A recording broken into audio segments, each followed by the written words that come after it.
أعوذ بالله من الشيطان الرجيم بسم الله الرحمن الرحيم قال للملأ حوله إن هذا لساحر عليم يريد أن يخرجكم من أرضكم بسحره فماذا تأمرون قالوا أرجه وأخاه وابعث في المدائن حاشرين يأتوك بكل سحار عليم فجمع السحرة لميقات يوم معلوم وقيل للناس هل أنتم مجتمعون لعلنا نتبع السحرة إن كانوا هم الغالبين فلما جاء السحرة قالوا لفرعون أئن لنا لأجرا إن كنا نحن الغالبين قال نعم وإنكم إذا لمن المقربين قال لهم موسى ألقوا ما أنتم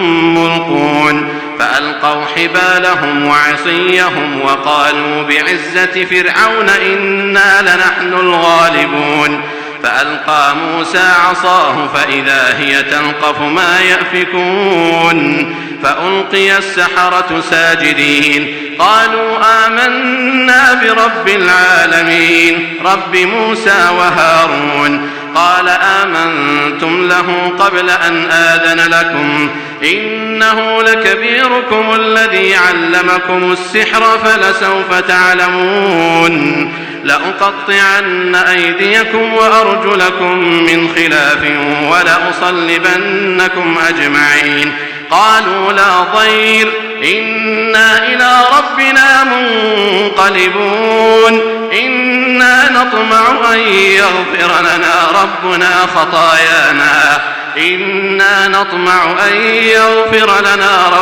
خطايانا أن كنا أول المؤمنين. صدق الله العظيم. الحمد لله رب العالمين والصلاة والسلام على سيد المرسلين وعلى آله وأصحابه أجمعين أما بعد. سورۃ الشعراء کا یہ تیسرا رکوع ہے جس کی ابھی تلاوت کی جا چکی. اس رکوع کا آغاز ہو رہا ہے آیت نمبر 34 سے اور اختتام ہو رہا ہے آیت نمبر 51 پر.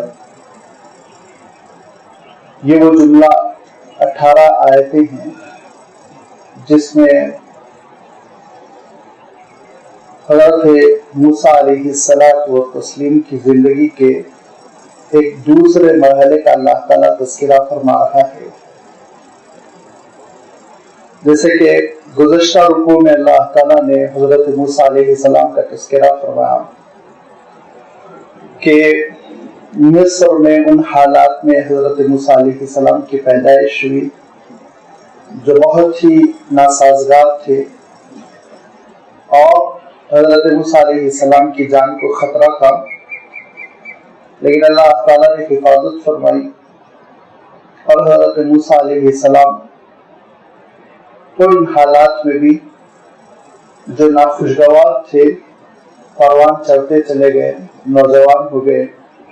ایک حادثہ ہوا، اس کے بعد حضرت موسیٰ علیہ السلام مصر سے روانہ ہو گئے، مدین تشریف لے گئے، وہاں قیام بھی رہا، نکاح بھی ہوا اور 10 سال کی مدت گزارنے کے بعد پھر اشتیاق ہوا اپنی والدہ محترمہ سے ملاقات کا، اشتیاق ہوا اپنے وطن کو واپس ہونے کا. اور حضرت موسیٰ علیہ السلام اپنی اہلیہ کے ساتھ ایک چھوٹے سے قافلے میں پھر مصر کا رخ کرتے ہیں. مصر تشریف لا رہے تھے، وادی سینا میں تھے کہ ٹھنڈی رات تھی اور تاریکی زبردست تھی، اندھیرا تھا، آگے بڑھنا مشکل ہو رہا تھا. دور دراز کے علاقے میں ایسا محسوس ہوا جیسے روشنی ہے اور جیسے کہ کچھ آگ جلائی گئی ہے، حضرت موسیٰ علیہ السلام نے اپنے ساتھیوں سے یہ کہتے ہوئے کہ تم انتظام کرو، میں خبر لاتا ہوں کہ وہاں کیا ہے، بستی ہے، قافلہ ہے، یا کم سے کم میں آگ لیتا آتا ہوں جس آگ سے ہم راستہ بھی دیکھ لیں گے اور اس ٹھنڈک کا سامان بھی ہو جائے گا، آگ تاپ لیں گے۔ وہاں تشریف لے گئے تو اللہ تعالیٰ کی جانب سے حکم ہوا کہ فَاخْلَعْ عَلَيْكَ إِنَّكَ بِالْوَادِ الْمُقَدَّسِ طُوَىٰ، آپ طُوَیٰ کی مقدس وادی میں ہیں، اور اب آپ اللہ تعالیٰ کا کلام سننے کے لیے تیار ہو جائیں۔ اور اس تیاری کے لیے ایک ظاہری تبدیلی کے لیے اللہ تعالیٰ نے کہا کہ آپ اپنی چپل بھی اتار دیں۔ حضرت موسیٰ علیہ السلام نے اپنی نعلین الگ کر دی، کھڑے ہو گئے اللہ تعالیٰ کے دربار میں۔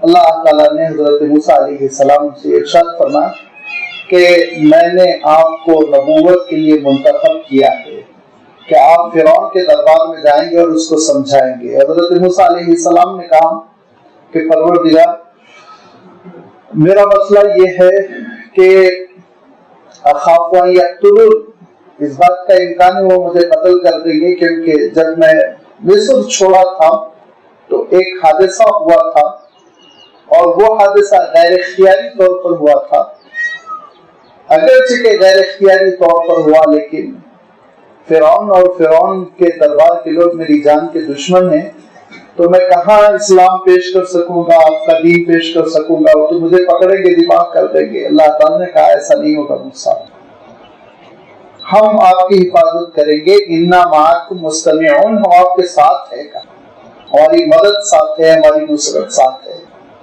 حضرت موسیٰ علیہ السلام نے دوسری بات بھی عرض کی اور کہا کہ مولا وَيَضِيقُ صَدْرِي وَلَا يَنْطَلِقُ لِسَانِي، کہ میں کتنی زبان اس سہولت اور آسانی کے ساتھ نہیں بول پاتا ہوں جس سہولت اور آسانی کے ساتھ ایک داعی کو بولنی چاہیے، لہذا میں سمجھا پاؤں نہ سمجھا پاؤں فرعون کو، آپ ایسا کریں میرے ساتھ ہارون کو بھی اس کام میں شریک کر دیں۔ اللہ تعالیٰ نے کہا کہ آپ کی دعا قبول کی، ہارون بھی آپ کے ساتھ اس کام میں شریک ہو جائیں گے، جو حضرت موسیٰ علیہ السلام کے بڑے بھائی تھے۔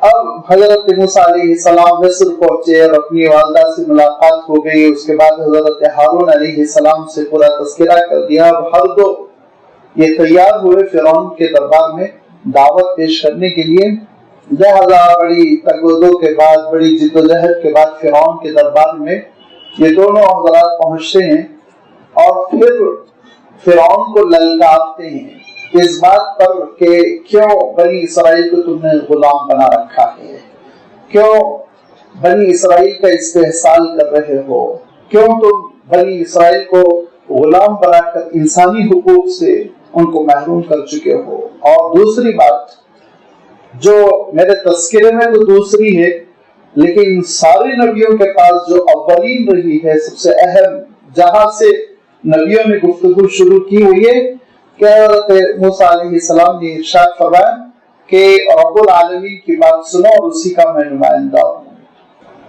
اسی نے مجھے رسول بنا کر تمہارے پاس بھیجا ہے۔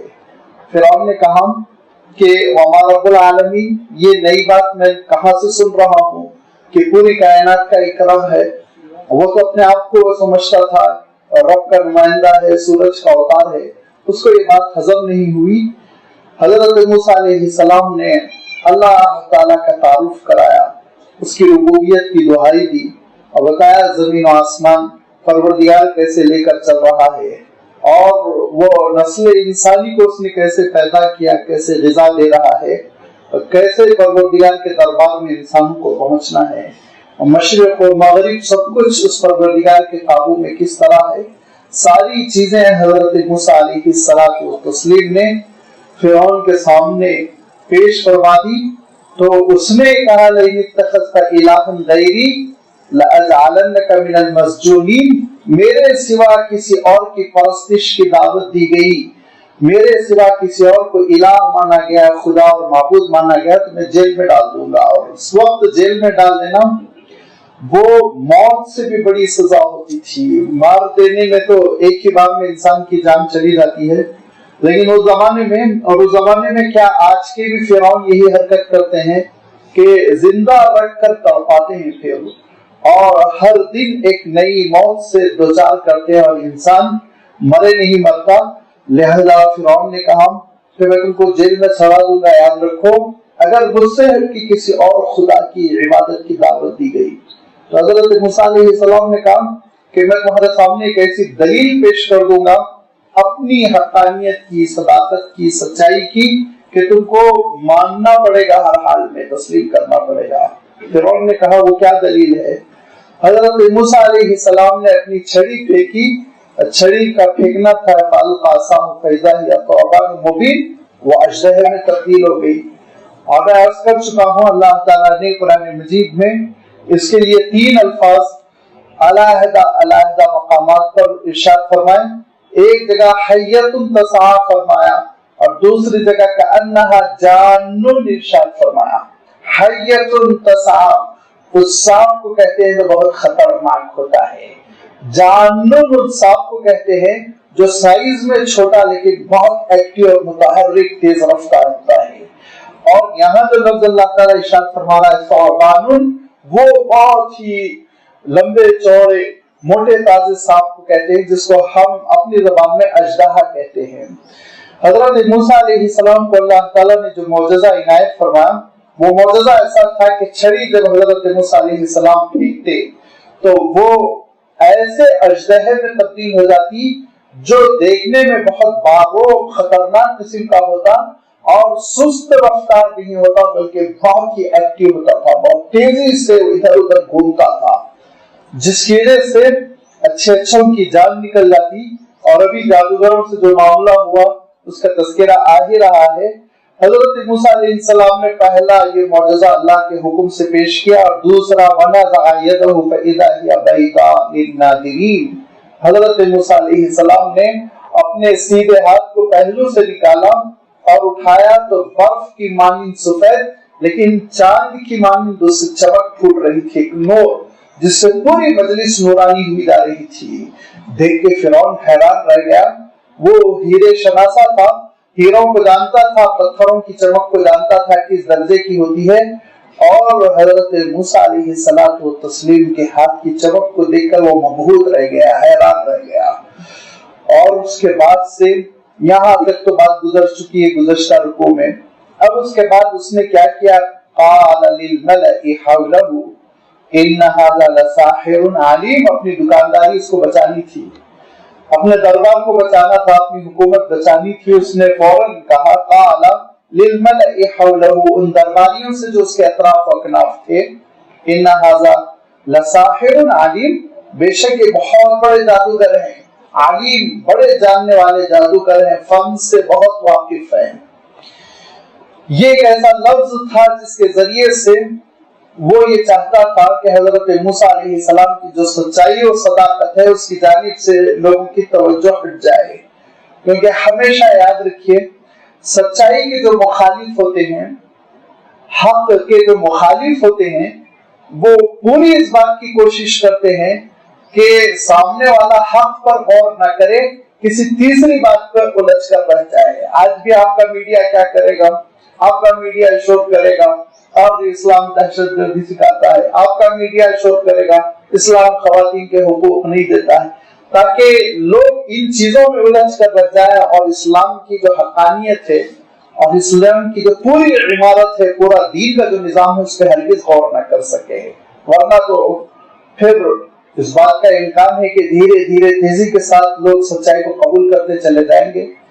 تقریباً یہی ہوشیاری تھی جو فرعون نے اپنائی، یا اس کے برعکس آپ کہہ سکتے ہیں کہ فرعون ہی کی ہوشیاری تھی جس کو میڈیا اپناتا ہے، کہ موضوع کو پلٹنے کی کوشش کی، ٹاپک کو پھیرنے کی کوشش کی۔ حضرت موسیٰ علیہ السلام نے رب العالمین اور رب السماوات والارض اور رب المشارق والمغارب کہہ کے جو خطاب کیا تھا اور توحید کی جو دعوت دی تھی، اور مخلوق کی انکساری اور مجبوری اور ناکامی اور خالق کی شان کا جو تذکرہ کیا تھا، جس میں لوگ سکتے میں آ گئے تھے کہ ایک زمانے دراز سے انہوں نے یہ باتیں نہیں سنی تھی، اور اس پر غور کرنا چاہ رہے تھے کہ فرعون نے پورا معاملہ الٹ دیا اور کہا کہ نہیں زبردست قسم کے جادوگر ہیں، اور جادوگر ہیں کہہ کر بھی بات اس نے ختم نہیں کی، کیونکہ اب بھی امکان تھا کہ لوگ غور کریں، اب بھی اس بات کا امکان تھا کہ لوگ حضرت موسیٰ علیہ السلام کی دعوت پر سوچتے رہ جائیں، لہذا ذہنوں کو پھیرنا تھا، مصروف کرنا تھا۔ اس نے ایک خطرناک جملہ کہا، اس نے جو بات کہی وہ ایسی تھی جس کی وجہ سے لوگ ذرا سا پریشان ہو گئے۔ اس نے کہا یرید ان یخرجکم من ارضکم بسحرہ فماذا تأمرون، دراصل یہ چاہتے ہیں کہ تم کو تمہاری سرزمین سے محروم کر دیا جائے۔ اے مصر کے علاقے کے لوگوں، یہ باہر کے آئے ہوئے اسرائیلی ہیں، یہ چاہتے ہی ہیں کہ کسی طرح یہ ترقی کر جائیں، حکومت تمہارے ہاتھوں سے چلی جائے، ان کے ہاتھوں میں آ جائے۔ یہ تو مسئلہ اقتدار کی منتقلی کا ہے، لہذا یہ اپنی جادوگری کے ذریعے سے تم سب پر کنٹرول کرنا چاہتے ہیں، اور اس کے بعد سے تمہاری جائیدادیں قرق ہو جائیں گی، تمہارے محلات ہاتھ سے چلے جائیں گے، اور یہ حکومت کریں گے، اسرائیلی حکومت کریں گے، اور ہم جو علاقے کے لوگ ہیں قبطی، وہ اس مصر کے حقیقی علاقے کے لوگ محروم ہو کر رہ جائیں گے۔ اب اس نے پیسہ بدلا، لازمی بات ہے یہ اس نے ایسی چالاکی کی کہ جس کی وجہ سے لوگوں کے اندر سراسیمگی پیدا ہو گئی، گھبراہٹ پیدا ہو گئی کہ حکومت جانے کا مسئلہ ہو اور دولت کے زوال کا مسئلہ ہو تو ذرا انسان گھبراتا ہے۔ لہذا فماذا تأمرون، اب سوچ لو اور مشورہ دو۔ یہ کہنے کے بعد اس نے کہا فماذا تأمرون، تم کیا مشورہ مجھے دیتے ہو؟ مشورہ دو، جو کرنا ہے وہ میں کروں گا۔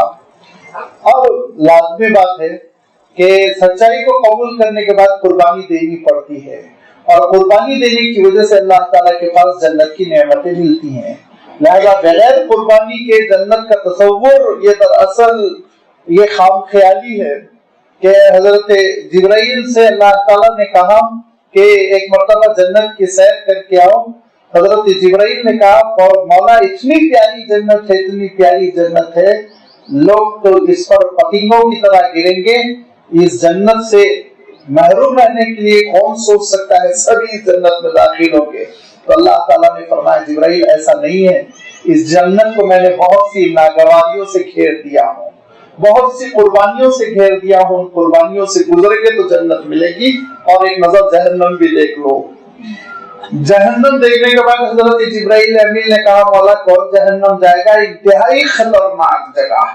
اللہ تعالیٰ نے ارشاد فرمایا نہیں، بہت سے لوگ جائیں گے، بہت سے لوگ جائیں گے، کیونکہ حفت النار بشہوات، شہوتوں سے میں نے جہنم کو گھیر دیا ہوں۔ جو شہوت پہ گرے گا، خواہشات پہ گرے گا، وہ جہنم میں گرے گا، جہنم میں جائے گا۔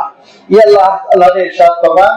تو لازمی بات ہے جب تک کہ قربانی نہ ہو جنت نہیں ہے، اور حق کو قبول کرنے کے معنی قربانی دینا ہے۔ کہیں نہ کہیں کسی نہ کسی درجے میں اللہ تعالیٰ نے اس حقیقت کو ایمان والوں کی نگاہوں سے پوشیدہ نہیں رکھا۔ قرآن پاک میں اللہ تعالیٰ نے اتنا کھل کر اعلان فرمایا کہ لب و لہجے میں تاکید ہے، وَلَنَبْلُوَنَّكُمْ، عربی کے اعتبار سے آپ اس کا ترجمہ کروا لیجیے، ضرور بھی ضرور ہم تم کو آزمائیں گے، پریشانیوں سے، الجھنوں سے، قربانیوں سے گزرو گے پھر جنت تک پہنچو گے۔ کہیں ارشاد فرمایا کہ اگر کوئی یہ سمجھ رہا ہے حسبتم ان تدخلوا الجنة ولما يأتكم مثل الذين خلوا من قبلكم مستهم البأساء والضراء وزلزلوا، کہ اگر کسی کو یہ غلط فہمی ہے کہ جنت بس ایک چھاؤں بھرا سایہ ہے، دھیرے دھیرے پہنچ ہی جائیں گے، تو یہ غلط فہمی ہے۔ فرمایا خوب آزمائیں گے، خوب آزمائیں گے۔ کہیں ارشاد فرمایا کیا تم یہ سمجھتے ہو کہ بغیر آزمائش کے جنت میں داخل ہو جاؤ گے؟ اگر سمجھتے ہو تو غلط فہمی میں ہو، آزمائش تو آئے گی، کہیں نہ کہیں سے آئے گی۔ جب دنیا میں انسان قربانی دے گا تو پھر آخرت کی لازوال نعمتوں سے مالا مال ہوگا۔ لہذا فرعون سمجھتا تھا اور اس کے درباری سمجھتے تھے کہ حضرت موسیٰ علیہ السلام پر ایمان لانے کے معنی یہ کہ کچھ نہ کچھ قربانی دینی ہے، شاید یہ محل ہمارے ہاتھ سے چلے جائیں، شاید یہ دولت ہمارے ہاتھوں سے چلی جائے۔ لہذا انہوں نے اب فرعون کا ساتھ دینا شروع کیا اور کہا قالوا ارجه اخاه وابعث في المدائن حاشرین۔ پہلی بات تو یہ کہی انہوں نے ارجه، کہ